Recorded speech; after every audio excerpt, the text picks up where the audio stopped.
They smile differently when they think you've finally been broken. The CFO smiled like that the morning I walked back in, black dress, eyes still raw, and slid a folder across the glass. He thought grief had made me small. He had no idea what I'd been holding since the funeral. There's a particular kind of cold that lives inside glass office towers in Manhattan. Recycled air, climate controlled to 71 degrees year round, indifferent to whatever season is happening outside. I'd worked inside that cold for 11 years, and I never noticed it until the morning I came back from burying my father. That day, every degree of it felt like an insult.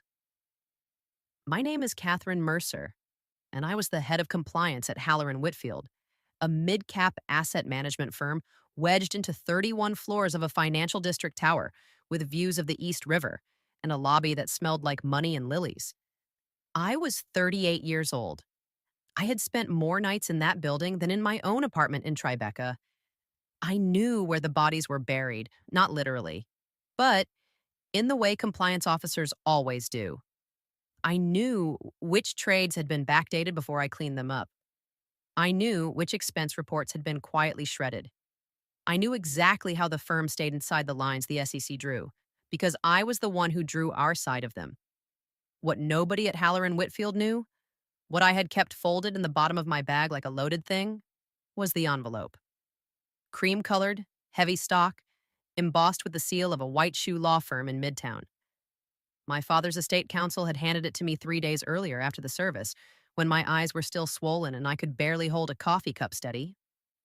"Read it when you're ready," he'd said, "but read it before you go back to work." I hadn't understood the urgency then. I understood it now. My father, Edward Mercer, had not been a sentimental man. He'd been a quiet one, a retired institutional investor who spent his last decade reading annual reports for fun and never, not once, mentioned what he owned. I knew he was comfortable. I did not know he was a ghost on someone's cap table. The funeral had been on a Tuesday, a gray, drizzling morning in Greenwich, Connecticut, where he'd lived alone with 2 dogs and a wall of filing cabinets. I'd taken 3 days of bereavement leave, the exact number allowed in the employee handbook, which I had personally written. I came back on Friday because I am the kind of person who comes back, because I thought the work needed me, because 11 years of muscle memory don't dissolve just because your father is in the ground. The elevator doors opened on 31, and I felt the temperature drop. Marcus Devlin, our CFO, was standing by the reception desk with a manila folder in his hand and an expression he probably practiced in the mirror, the one men like him wear when they have decided to be gracious. He was 46, gym fit in an expensive suit, the kind of executive who said, "Let's circle back the way other people say no." "Catherine," he said, "I didn't expect you in today." "I work here, Marcus." He smiled. That was the part I'd remember. He smiled. A small, satisfied curl, the look of a man who has been waiting for a door to open. "Let's grab the conference room, just a quick conversation." The conference room on 31 has floor-to-ceiling windows facing the river, and on a clear morning, the water turns the color of brushed steel. I sat down across from him and set my bag on the floor beside my chair, the envelope inside it pressing against my ankle like a held breath. He didn't sit. That was the second thing I'd remember. He stayed standing, sliding the manila folder across the glass toward me with 2 fingers, the way you'd push something you didn't want to touch for too long. "The firm is restructuring the compliance function," he said. "We're consolidating the role under legal, effective today. This is a generous package. 6 weeks given the circumstances." He paused, and the gracious mask slipped just enough for me to see what was under it. "We thought it would be kinder to do this cleanly, rather than drag it out."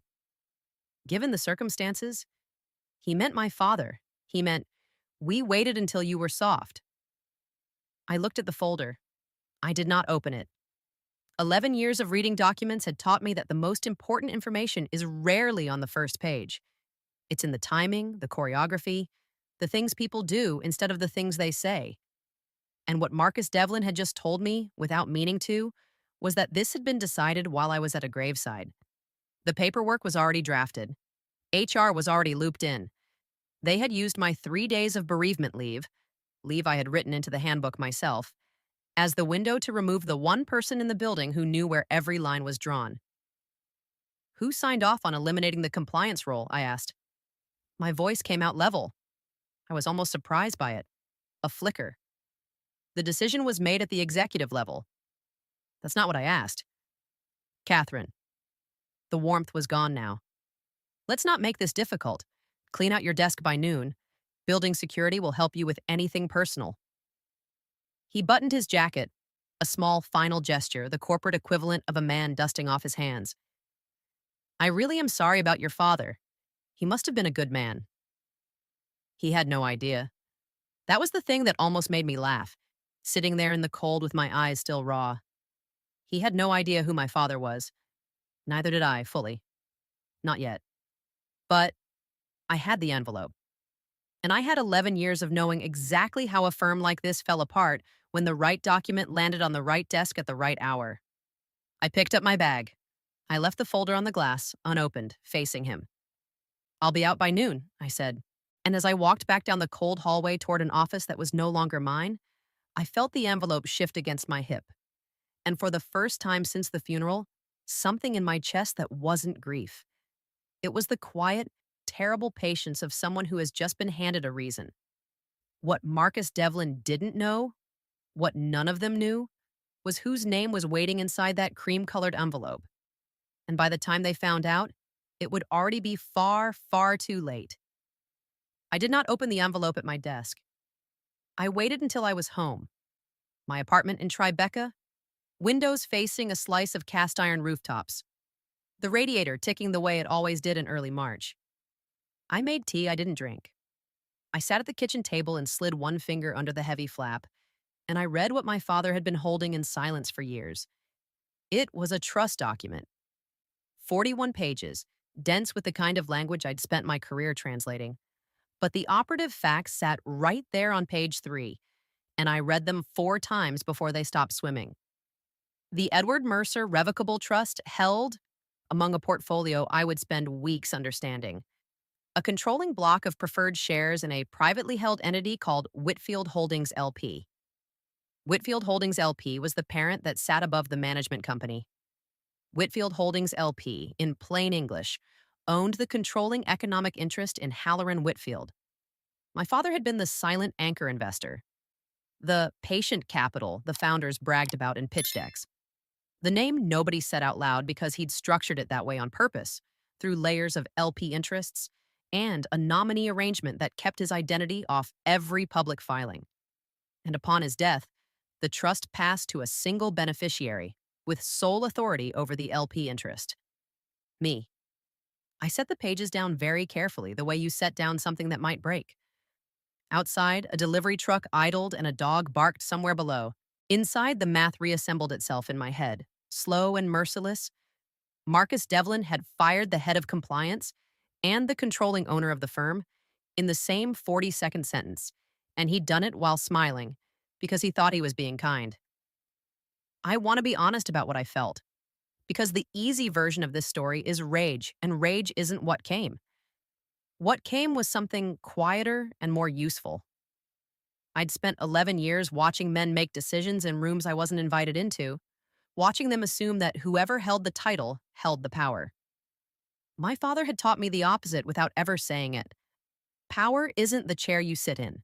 It's the document you signed years ago that everyone forgot about. So I did not call Marcus. I did not draft a furious email. I did not post anything, say anything, or threaten anything. I did the thing I am good at. I started a paper trail. The first call I made Monday morning was to my father's estate counsel, the Midtown firm whose seal was on the envelope. A partner named Diane Acker took my call within the hour, and her tone shifted from condolence to something sharper the moment I described where I'd worked and what had happened on Friday. "Catherine," she said slowly, "do they know? At the firm? Do they know who holds the LP interest?" "No. My father kept it through the nominee structure. As far as Halloran Whitfield's executives are concerned, the controlling investor is a quiet institution that never asks questions." There was a pause, and then Diane Acker said something I would think about for a long time. "Then you're not a former employee. Legally, you're the principal. They didn't fire a compliance officer last Friday. They constructively terminated their own controlling owner, and they did it during a bereavement leave that the LP agreement may protect. I asked her to pull the LP agreement. I asked her to pull the governance provisions, the consent rights, the board appointment mechanics, all of it. And then I asked the question that I already half knew the answer to, the question that turned a private grief into something with a spine. Diane, who has the right to call a special meeting of the limited partners? I heard pages turning on her end, the sound of a document being read by someone who knew exactly what they were looking for. Then she said, the holder of a majority of the LP interest, on 7 days' notice. A beat. That's you, Catherine. That has been you since the moment the will cleared. I thanked her. I hung up. And I sat in the cold morning light with the trust document open on my table, and I let myself feel, for one full minute, the strange vertigo of being the most powerful person at a company that had just escorted me out by noon. Then I closed the file and started making a list. Calm, numbered, the way I'd written 100 compliance memos. Because there was something else I'd taken from the building before I left. Something I'd been collecting for years out of pure professional habit. Never imagining I'd need it. Every email, every flagged trade, every expense report Marcus Devlin had asked me, in person and never in writing, to handle quietly. 11 years of a compliance officer's archive, the documentation of every line the firm had crept up to and the few times it had stepped over. They had fired the only person who knew where the bodies were, and they'd handed her the keys on the way out. What none of them realized, what Marcus would not understand until a phone rang on a floor that had gone completely silent, was that the woman in the black dress hadn't lost anything that Friday. She'd just been promoted. Quick pause. I need to ask you something before I keep going, because this is where the whole thing turned. In one word, how would you describe a man who fires someone the week they bury their father? Just one word. I'm curious what you'll say. And subscribe if you haven't, because everything you've heard so far was the setup. The next part is the morning Marcus Devlin found out exactly who he'd walked out the door. The 7-day notice went out on a Tuesday, exactly 1 week after they'd walked me to the elevator. It did not come from me. That was the first lesson my father's silence had taught me. The most powerful documents arrive without a fingerprint on them. Diane Acker's firm, letterhead embossed, return address, a Park Avenue suite that cost more per square foot than most people's salaries, sent a formal notice to the general partner of Whitfield Holdings LP, calling a special meeting of the limited partners pursuant to Section 9.2 of the partnership agreement. The notice named no individual. It simply asserted that the holder of a majority of the LP interest had exercised a contractual right. I imagine the email landed in the general counsel's inbox the way a hairline crack appears in a windshield. Silent, small, and then suddenly everywhere. I learned later, secondhand, how the morning unfolded on 31. The general counsel, a careful man named Robert Sue, who had always treated me with more respect than the executives did, read the notice 3 times. Then he walked it into Marcus Devlin's corner office and closed the door. Whatever was said in there, I wasn't present for. But I know that by 10 that morning, the firm's outside counsel, a Midtown white shoe practice that billed Halloran Whitfield a fortune to keep it out of trouble, had been pulled onto an emergency call. And I know that the question on that call was the one Marcus Devlin had never once thought to ask in 11 years: who actually owns us? While they scrambled to answer it, I was doing what I do, building the file. I want to be precise about this because the easy version of this story has me storming a boardroom. That's not what happened. What happened is that I sat in a quiet conference room I'd rented by the hour near Bryant Park, with Diane Acker on one side and a forensic accountant named Priya Nair on the other. And we worked through documents the way surgeons work, slowly, methodically, leaving nothing torn. The trust gave me control. That was established. But control isn't the same as a clean fight. And I had spent my career learning that the cleanest fights are the ones where the other side has already done the damage to themselves. So before I exercised a single governance right, I asked Priya to do one thing: cross-reference the firm's last 2 years of trade reporting against the archive I'd kept. The archive was the part I'd never told anyone about. 11 years of a compliance officer's habit. Every flagged transaction, every email where Marcus had asked me, always verbally, always with a hand on my shoulder and a Catherine, let's keep this off the books for now, to delay a disclosure or smooth an expense or hold a filing until the timing was better. I'd never acted on it improperly. I'd simply kept it, the way you keep receipts. Not because you plan to use them, but because someday someone might ask. Priya found what I suspected she'd find within 2 days: a pattern of late 13F adjustments, 3 expense reimbursements routed through a vendor account that didn't quite hold up, and the one that made Diane Acker go very still. A series of related party transactions between Halloran Whitfield and an LLC whose registered agent traced back, after enough layers were peeled, to Marcus Devlin's brother-in-law. Catherine, Diane said, setting down her pen. Do you understand what you have here? I did. I understood it better than either of them because I'd watched it happen in real time and told myself every time that it was a gray area, that I was managing risk, that this was just how firms operated. The thing about being inside the cold for 11 years is that you stop feeling it. You mistake the temperature for normal. I have a man, I said slowly, who breached his fiduciary duty to a firm he didn't know I controlled, and who fired the one person legally positioned to bring it to the board.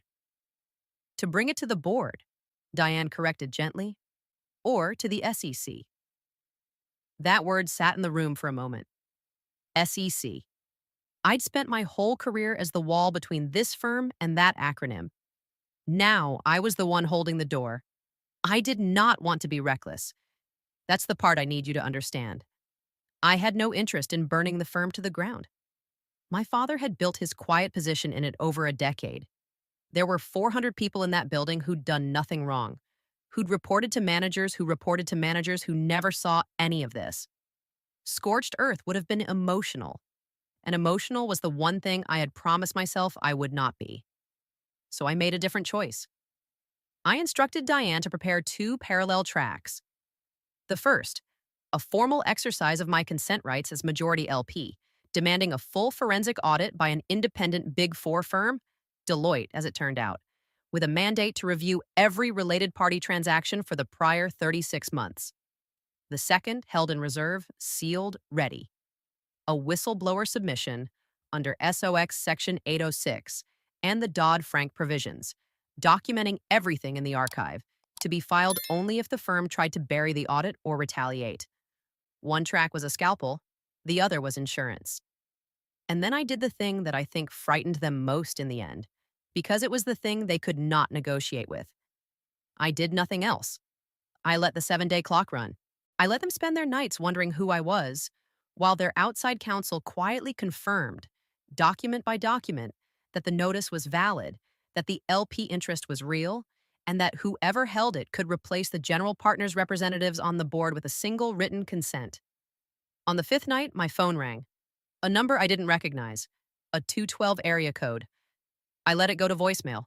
Robert Shue, the general counsel, his voice careful and stripped of all its usual polish. Catherine. I don't know if this number reaches you, but if it does, I think we need to talk before Friday.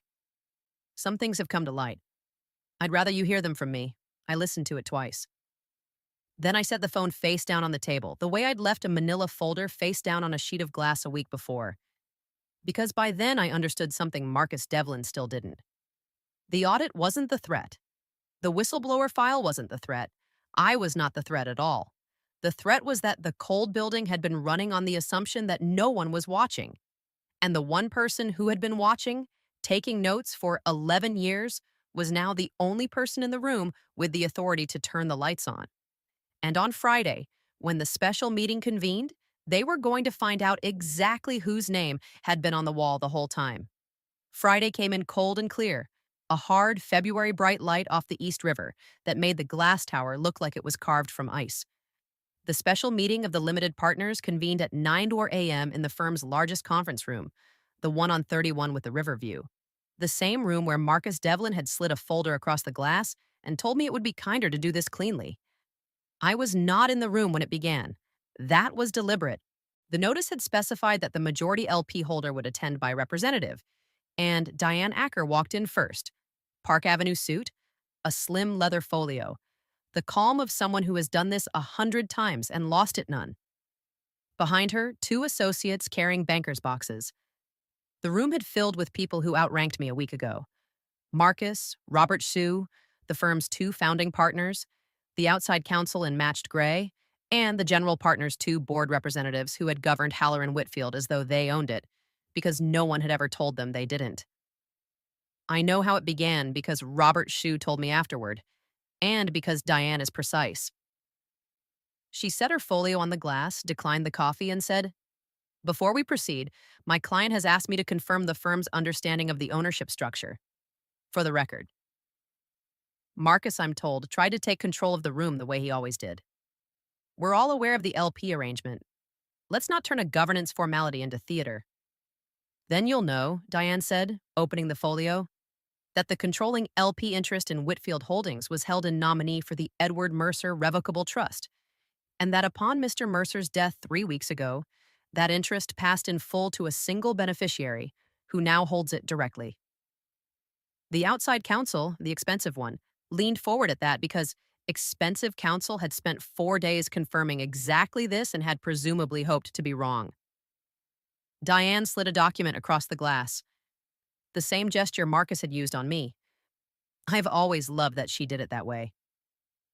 "The beneficiary," Diane said, "is Catherine Mercer." This is the part I was told about in 3 different versions, and they only agree on one detail. Marcus Devlin did not say anything for a long moment. The man who said, "Let's circle back the way other people said no," who had buttoned his jacket like a man dusting off his hands, simply looked at the name on the page, and the color left his face. Robert described it clinically. He went gray, Catherine, like the blood just decided to be somewhere else. One of the founders said my name out loud, as a question, as if the Catherine Mercer who reconciled their compliance filings could not possibly be the Catherine Mercer who owned the floor they were standing on. That was when I came in. I'd been waiting in the smaller conference room down the hall, the cold one, the one where they'd terminated me. I walked the length of the hallway I'd walked a week before with a box of my own things, except this time I wasn't carrying anything. I'd learned that from my father, too. The person with the real power walks in empty-handed. It's everyone else who carries the boxes. I sat down at the head of the table. Not because anyone offered it, because it was mine. "Good morning," I said. "I'll keep this brief because I know several of you have a great deal to reconsider." Marcus found his voice. To his credit, or his desperation, he reached for the only tool he'd ever used. "Catherine, there's clearly been a misunderstanding. Your departure was a restructuring decision, nothing personal. And obviously, in light of this, we'd want to—" He stopped, recalibrated, tried warmth. "We'd want to bring you back in, at the right level. We can make this right." A week ago, that sentence might have meant something to me. We can make this right. The same words every exploited person eventually hears after the leverage has shifted and never 1 minute before. "I'm not here for a role, Marcus," I said. "I held a role for 11 years. You eliminated it the day after I buried my father." I'd let that sit not as an accusation, just as a fact set on the glass between us. "I'm here as the controlling owner of this firm, and I've called this meeting to do 3 things. I opened the single folder I'd brought. 1 page. "First, as majority LP, I'm exercising my consent rights to replace the general partner's board representatives, effective today. The mechanism is in Section 11.4. Diane has the written consents prepared." The two board representatives, men who had not spoken, looked at the outside counsel, who gave the smallest, most expensive nod a man can give. "It's valid."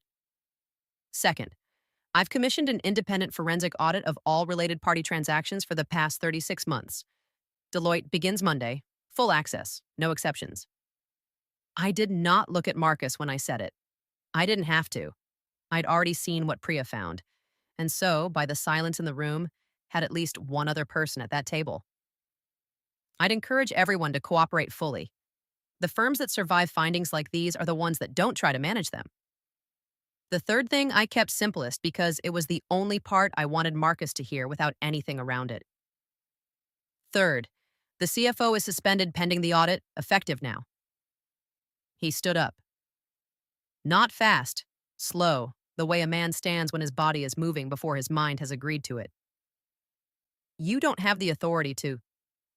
I have every authority, I said, and I did not raise my voice because I have never once needed to. It's in the agreement your own counsel spent 4 days reading. You can confirm with them now, or you can confirm with them after security walks you to the elevator. Those are the options. I have thought a great deal about why I felt no triumph in that moment, and I think it's because triumph requires surprise, and I had known how this would end since the night I read page 3 at my kitchen table. There was only a kind of stillness. The cold building, for once, was quiet around me. And for the first time in 11 years, I realized the cold had never been mine. It had belonged to the men who needed it. Marcus looked at the page with my name on it one more time. Then he looked at me, and something in his face finally caught up. The understanding that the woman in the black dress, the one he'd thought grief had made small, had been holding the firm in her bag the entire time he was smiling at her. He didn't say anything else. There wasn't anything left to say. Outside the glass, the river went on being the color of brushed steel, indifferent, as it had been the morning he fired me.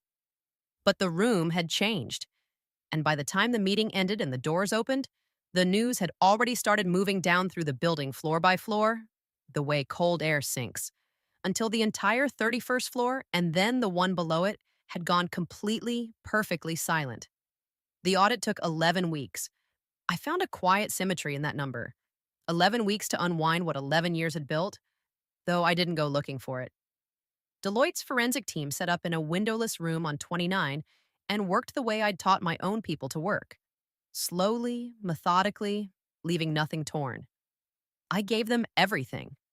The archive, the trade reports, the vendor accounts, the LLC whose registered agent traced back through 3 shell layers to Marcus Devlin's brother-in-law. I did not embellish a single thing. I had learned long ago that the truth, laid out cleanly and in order, is more devastating than any accusation. Marcus never came back to the building. His suspension became a resignation to pursue other opportunities. The phrase every firm uses when both sides want the same exit, and only one of them is being kind about it.